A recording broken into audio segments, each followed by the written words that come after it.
नमस्कार, प्रणाम, सुबह की राम राम। बहुत जरूरी है कि हम ईश्वर को मानते हैं, लेकिन क्या हम ईश्वर की मानते हैं?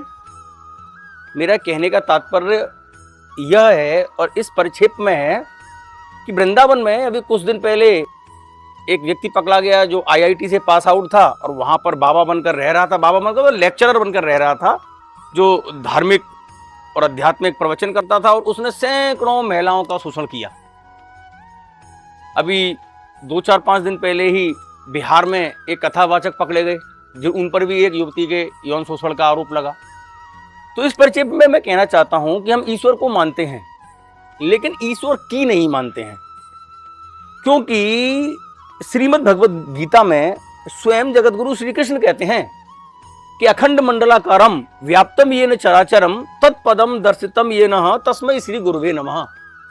अर्थात गुरु बनाकर नमन करने योग्य वह परम पुरुष है जो आपको तत्क्षण ईश्वर के दर्शन करा दे। तत्पदम दर्शितम येन। लेकिन हम क्या करते हैं? किसी की बातों से, किसी की कथा कहानियों से, किसी के लेक्चर से प्रभावित हो जाते हैं, उनके अनुयायी बन जाते हैं और अपना शोषण करा लेते हैं। आर्थिक शोषण, शारीरिक शोषण और मानसिक शोषण भी होता है। और इसी परिचय में गुरु गीता में भी 7 प्रकार के गुरुओं का वर्णन है।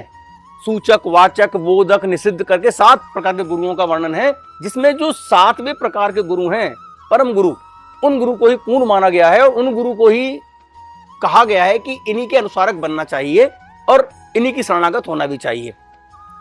लेकिन हम लोग सिर्फ चेहरे के तेज से, कपड़ों के पहनावे से, कथा कहानियों से, इनसे प्रभावित हो जाते हैं और अपना शोषण कर लेते हैं।